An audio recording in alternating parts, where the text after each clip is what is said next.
एक महिला अपनी 12 साल की बेटी के साथ पुलिस स्टेशन जाती है और पुलिस स्टेशन जाने के बाद उसने पूरी कहानी बयां की। जब पुलिस के सामने कहानी बयां करती है तो पुलिस इस मामले को उतनी गंभीरता से नहीं लेती जितना पुलिस को वो मामला गंभीरता से लेना चाहिए था। हालांकि जिसके खिलाफ शिकायत दर्ज की जाती है उस व्यक्ति को भी थाने बुलाया जाता है, उसको बहुत बुरी तरह से लताड़ा जाता है, डपटा जाता है, फटकारा जाता है और कहा जाता है कि भविष्य में कभी इस तरह की घटना नहीं होनी चाहिए। यदि घटना होती है तो तुम्हारे खिलाफ कठोर से कठोर कार्रवाई की जाएगी। जैसे ही महिला ने ये बात सुनी, महिला ने कहा कि साहब, जुर्म तो बहुत बड़ा है लेकिन आप सिर्फ उसको डांट फटकार रहे हैं, कुछ इसके खिलाफ बड़ा एक्शन जरूर लीजिए ना। लेकिन वो महिला बार बार कहती है और पुलिस शायद उतनी ईमानदारी से, उतनी शिद्दत से वो काम नहीं कर रही थी, इसलिए वो महिला अपनी बयां करके अपनी पूरी कहानी को और वहाँ से चली जाती है।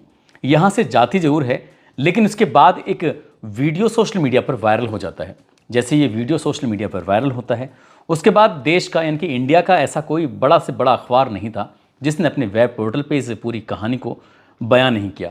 और जितने लोगों ने भी इस कहानी के बारे में जाना, इसके बारे में लोगों ने जानने की उत्सुकता जाहिर की, उसके बाद फिर लोगों ने यही कहा कि जो भी हुआ है बहुत अच्छा हुआ है। हालांकि कुछ तबका ऐसा भी था जो इस घटना को लेकर विरोध में उतर आता है। वो कहता है कि इस व्यक्ति को कानून का पालन करना चाहिए था और कानून के सहारे से ही अपनी लड़ाई लड़नी चाहिए थी।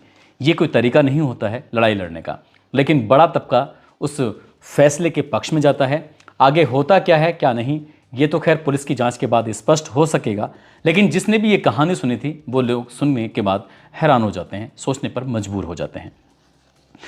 आदाब, नमस्कार, सत श्री अकाल। मैं उस्मान सैफी। आज की जो सच्ची घटना मैं आपको सुनाने जा रहा हूँ, ये सच्ची घटना शुरू होती है कुवैत से। दरअसल कुवैत से 11 दिसंबर 2024 को एक यूट्यूबर जो कि वहाँ पर वर्क भी करता है, पैसे कमाता है और पैसे कमाने के बाद अपने परिवार का भरण पोषण भी करता है, साथ ही वो शौकिया तौर पर यूट्यूब पर वीडियो भी बनाता है। जैसे ही 11 दिसंबर 2024 को अपनी सोशल मीडिया पर उसने एक वीडियो अपलोड किया।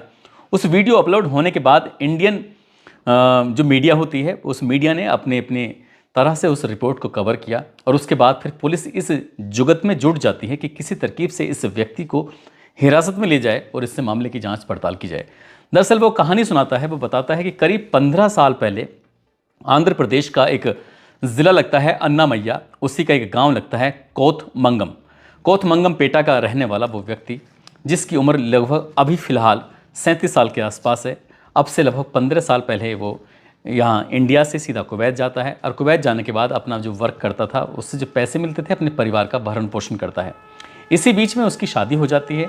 शादी के लिए वो इंडिया आता है। इंडिया आने के बाद वो अपनी पत्नी के साथ रहता है और कुछ समय पत्नी के साथ बिताने के बाद अपनी पत्नी को भी वो कुवैत लेकर पहुंच जाता है। अब वो कुवैत में रहना सहना शुरू कर देता है। ज़िंदगी बहुत बढ़िया चल रही थी, अच्छी खासी चल रही थी। इसी बीच में उसको एक बेटी पैदा होती है।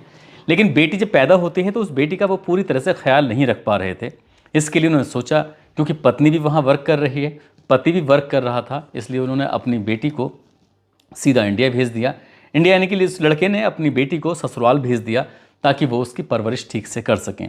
और वो उसके जो ससुराल वाले थे उस बेटी का अच्छे से परवरिश कर रहे थे, सब कुछ ठीक ठाक चल रहा था। लेकिन उन्होंने भी असमर्थता जताई कि हम अब आपकी बेटी की परवरिश ज़्यादा दिन नहीं कर पाएंगे, इसलिए तुम इसका इंतज़ाम कहीं दूसरी जगह करो।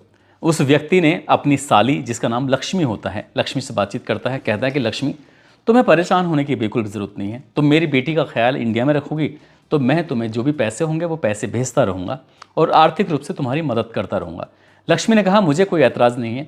वो बेटी जब 12 साल के आसपास की हो जाती है, लगभग 11 साल के आसपास की, तब वो अपनी मौसी के साथ रहने लगती है, लक्ष्मी के साथ। लक्ष्मी के साथ रह रही थी, उसकी बहुत अच्छे से परवरिश होती है। माँ और बाप समय समय पर अपनी बेटी से बातचीत भी किया करते थे, सब कुछ ठीक ठाक चल रहा था। लेकिन अचानक ही एक दिन लक्ष्मी का कुवैत फ़ोन पहुँचता है और फ़ोन कुछ इस तरह से पहुँचता है कि हम अब आपकी बेटी की जो भी देखभाल कर रहे थे वो देखभाल नहीं कर पाएंगे, इसलिए आप अपनी बेटी को कहीं भी लेके जाओ, किसी के पास भी छोड़ो, हम उसे नहीं रख सकते। लेकिन जैसे ही उस व्यक्ति को जो कुवैत में बैठा हुआ है उसकी पत्नी को ये बात पता चलती है, वो सोचने पर मजबूर हो जाते हैं कि सब कुछ तो ठीक चल रहा था, अचानक से बेटी को ये वापस भेजने की बात क्यों कर रहे हैं। तो उसकी पत्नी कहती है कि तुम परेशान मत हो, मैं जाती हूँ और जाकर देखती हूँ, अपनी बहन से बातचीत करूँगी, लक्ष्मी मेरी बात को बिल्कुल भी नहीं टालेगी। अब वो अपनी बहन लक्ष्मी के पास जाती है। लक्ष्मी से जैसे बातचीत करती है तो लक्ष्मी से कहती है कि तुम इसे अपने पास कुछ दिन के लिए और रख लो, ये थोड़ी और बड़ी हो जाएगी, थोड़ी समझदार हो जाएगी, तब इसे हम अपने साथ ले जाएंगे। लेकिन लक्ष्मी ने साफ मना कर दिया। उसका जो पति होता है वेंकट रमन, उसने भी साफ साफ इनकार कर दिया कि मैं अब आपकी बेटी को अपने पास नहीं रख सकता, इसलिए आप इस बेटी को यहाँ से लेके जा सकते हैं, हमें अब ये नहीं रखनी है। इस तरह की जब असमर्थता उसने जताई, साथ ही जब 12 साल की बेटी से माँ मिल रही थी तो बेटी कुछ भी कहने की स्थिति में नहीं थी, वो बिल्कुल चुपचाप थी, एकदम शांत थी, इतनी शांत कि बोल जो भी उसके मन में था, उसके दिल में था, उसे बता पाने में वो असमर्थ हो रही थी, परेशान हो रही थी। माँ ने अपनी बेटी को अपने सीने से लगाया, उसे घर लेके जाती है, खूब सारा जो भी उसे प्यार करती है, उसकी जो भी मनपसंद की चीज़ें होती हैं वो खिलाती पिलाती है, उससे बातचीत करती है, कहती है कि तुम इतनी उदास तो कभी नहीं थी, इतनी उदास क्यों हो, क्या मौसी के यहाँ से आने का तुम्हें तकलीफ़ हो रही है। वो बार बार इस बात पर कोई जवाब नहीं दे रही थी, लेकिन माँ तो माँ होती है। माँ ने अपनी बेटी को जब बार बार उसे प्यार से, पुचकार से, दुलार से जब पूछा तो बेटी ने जो कहानी सुनाई उसकी माँ सुनकर हैरान हो जाती है, सोचने पर मजबूर हो जाती है कि आखिरकार ऐसा कैसे हो सकता है। दरअसल लक्ष्मी का जो ससुर होता है वो शारीरिक रूप से विकलांग होता है, और एक दिन ऐसा था कि जब लड़की सो रही थी अपनी जगह पर, तभी उसी बीच में घर पे कोई था नहीं और लक्ष्मी के ससुर ने उस 12 साल की लड़की के साथ गंदा और घिनौना कृत्य किया। जब उस लड़की ने विरोध करने की कोशिश की तो उस विकलांग आदमी ने उस लड़की को इतना डराया, धमकाया और कहा कि ये बात अगर तुमने किसी से बताने की कोशिश की तो फिर अंजाम अच्छा नहीं होगा। वो बेटी डर जाती है और अपनी इस बात को किसी से कह नहीं पाती, लेकिन जो उसके साथ हुआ था उसके साथ होने के बाद वो वैसे खिलखिला के उस घर में नहीं रह पा रही थी जैसे वो पहले रह रही थी। मौसी समझ जाती है कि इसके साथ कुछ ना कुछ तो ऐसा हुआ है जो शायद ये बता नहीं पा रही है। मौसी ने बड़े प्यार से, पुचकार के, दुलार के साथ पूछा कि बेटा आखिरकार हुआ क्या है। तब उसने अपनी मौसी को पूरी कहानी सुनाई। जब मौसी को कहानी सुनाई तो हाथ तो तब हो जाती है जब उसकी इज्जत पे फिर से हाथ डाला जाता है। अब मौसी ने कहा कि शायद ये यहाँ रहेगी तो भविष्य में इसके साथ फिर से कुछ ना कुछ होगा, इसलिए मैं इसे इसकी माँ, इसके पिताजी के पास भेज देती हूँ। और यही बात उसने अपने पति से भी कहा कि किसी भी तरकीब से इस बेटी को यहाँ से वापस भेजो, लेकिन उसने उस अपने पति को नहीं बताया था कि उसके पिता ने कुछ बेटी के साथ इतना घिनौना गिरा हुआ काम किया है। अब जैसे ही उस लड़की, 12 साल की लड़की की माँ वापस इंडिया आती है, उसे पूरी कहानी पता चली जाती है। इसके बाद वो सीधा थाने पहुँचती है, नज़दीकी पुलिस स्टेशन, क्योंकि वो अपनी बेटी के उस रेपिस्ट को सज़ा दिलाना चाहती थी और इसके लिए वो थाने जाकर बैठ जाती है। पुलिस वाले पूछते हैं कि क्यों आई हो, क्या बात है। वो बताती है कि मेरी बेटी के साथ गलत हुआ है और मैं अपनी बेटी को इंसाफ दिलाने के लिए आई हूँ। लेकिन पुलिस उस मामले को पूरी ईमानदारी से नहीं लेती है और शायद इस तरह का ही आरोप लगता है और यही वजह थी कि वो महिला बार बार कोशिश कर रही थी और पुलिस उस व्यक्ति को, जो आरोपी होता है, उसको बुलाते ज़रूर हैं, डांटते हैं, डपटते हैं, फटकारते हैं, लेकिन जो उस पर धाराएं बनती, जो उस पर अपराध बनता, जो उसे सज़ा मिलनी चाहिए थी, पुलिस ने शायद उतनी ईमानदारी से अपना काम नहीं किया। वो महिला अपनी बेटी के साथ चली जाती है। इसके बाद सीधा कुवैत पहुंचती है और कुवैत जाने के बाद अपने पति को पूरी कहानी बयां करती है। पति अंदर ही अंदर गुस्से में था, फपक रहा था, बहुत लाल पीला हो रहा था। वो जब भी उसने कहा कि अगर पुलिस इसकी पत्नी की बात नहीं सुनी है तो शायद वो भी जाएगा, तो शायद नहीं सुनेगी।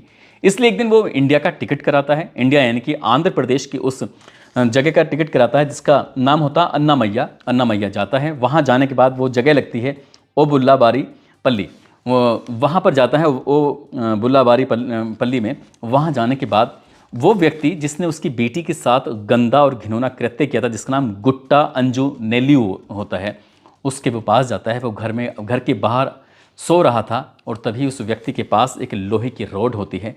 उस लोहे की रोड से वो तब तक उस व्यक्ति को मारता है जब तक कि उसके प्राण नहीं निकल जाते। हालांकि उसके चीखने का, चिल्लाने का उसको अवसर ही नहीं मिलता, मौका ही नहीं मिलता, और वो जहाँ जिस स्थिति में सोया हुआ था, पड़ा हुआ था, उसी स्थिति में दम तोड़ देता है। 6 और 7 दिसंबर 2024 की मध्य रात्रि की ये घटना होती है। किसी को पता नहीं था। आसपास के लोग, जब इनकी आंखें खुलती हैं, जब लोगों ने देखा कि वो व्यक्ति जिसका नाम गुट्टा अंजनेल्यू होता है, वो अपनी चारपाई पर ऐसे पड़ा हुआ है, मरा हुआ है और चारों तरफ उसकी ब्लड फैला हुआ था। उसके बाद लोग शोर मचाते हैं, मौके पर पहुंचते हैं, घर वालों को ये सूचना दी जाती है, पुलिस मौके पर आती है। पुलिस इस मामले की जांच पड़ताल में जुट जाती है, लेकिन तमाम कोशिशों के बावजूद भी ये पता नहीं चल पा रहा था कि आखिरकार गुट्टा की हत्या हुई कैसे। कोई भारी वस्तु लगातार इसको बार बार मारा गया था और उसकी मौत हो जाती है। पुलिस इस मामले में मुकदमा दर्ज कर लेती है और मुकदमा दर्ज करने के बाद जांच पड़ताल में जुट जाती है, लेकिन जब पुलिस को कोई सुराग नहीं लगता। हालांकि पुलिस की जांच चल ही रही थी, लेकिन ये घटना होती है 6 और 7 दिसंबर 2024 की मध्य रात्रि की घटना होती है। लेकिन 2-4 दिन के बाद 11 दिसंबर 2024 को जैसे सोशल मीडिया पर कुवैत से डाला गया एक वीडियो वायरल हो जाता है, तब आंध्र प्रदेश की जो पुलिस होती है, अन्नामैया, वो थोड़ा सक्रिय होती है और उस घटना में पता चलता है कि जो 37 साल का वो व्यक्ति है जिसकी बेटी के साथ रेप हुआ है, उसने इस पूरे घटनाक्रम की जिम्मेदारी अपने ऊपर ले ली है। अब पुलिस उस व्यक्ति को गिरफ्तार करने के लिए कोशिशें कर रही है, क्योंकि जो व्यक्ति विदेश चला जाता है तो विदेश से किसी व्यक्ति को वापस अपने इंडिया लाने के लिए एक तरह की कानूनी प्रक्रियाएं होती हैं, उस प्रक्रियाओं से गुजरना पड़ता है। यदि इस प्रक्रियाओं से गुजरेंगे तो शायद बहुत लंबा वक्त लग जाएगा, लेकिन उस व्यक्ति ने बड़ी हिम्मत जुटाते हुए, ये बताते हुए, सब लोगों को जताते हुए कि मेरी बेटी के साथ गलत हुआ और मैंने ये काम किया क्योंकि मुझे कानून पर भरोसा नहीं था, इसलिए ये सब काम किया। अब उसने ये भी कहा क्योंकि जब वक्त आएगा तो वो अपने आप को सरेंडर भी कर देगा, क्योंकि उसने जो कानून का उल्लंघन किया है वो नहीं चाहता कि जो हुआ है वो आगे भी किसी के साथ ऐसा हो। अब फिलहाल पुलिस उसे गिरफ्तार करने की कोशिश में लगी है। वो गिरफ्तार कर पाएगी या फिर उससे पहले ही वो अपने आप को पुलिस के हवाले कर देगा, ये तो खैर भविष्य के घर में छिपा है, जो भी होना है। लेकिन जिस तरह की ये घटना होती है उसके बाद कुवैत या फिर विदेश में नौकरी करने वाले लोगों के दिमाग में ये बात पहुंचती है, और जिसने इस पूरे घटनाक्रम को सोशल मीडिया के माध्यम से जाना समझा, वो लोग बड़ी संख्या में इस व्यक्ति के फैसले के समर्थन भी करते हैं। कहते हैं कि इसने बहुत ही अच्छा काम किया है और कोई भी बाप इसने अगर ऐसा करता है तो उसे क्या बुराई है। लेकिन ये सरासर कानून का उल्लंघन है। इसलिए एक तबका ऐसा भी है जो इस घटनाक्रम को लेकर कह रहा है कि अगर पत्नी की बात पुलिस ने नहीं सुनी थी तो उसे खुद आना चाहिए था, उसके बाद उच्च अधिकारियों के पास जाना चाहिए था। यदि उच्च अधिकारी भी ना सुनते तो फिर उससे ऊपर की शिकायत करनी चाहिए थी, लेकिन उसने ऐसा ना करके कानून को तोड़ा है। और कानून के तोड़ने वालों के साथ कैसा काम होता है, कानून अपना काम करेगा ही। लेकिन जो भी हो, वाकई हुआ, उस बेटी के साथ गलत था और माँ बाप के शायद भविष्य में उस पिता को भी काफ़ी वक्त तक सलाखों के पीछे रहना पड़ सकता है, ताकि पता नहीं क्या होगा आगे क्या नहीं।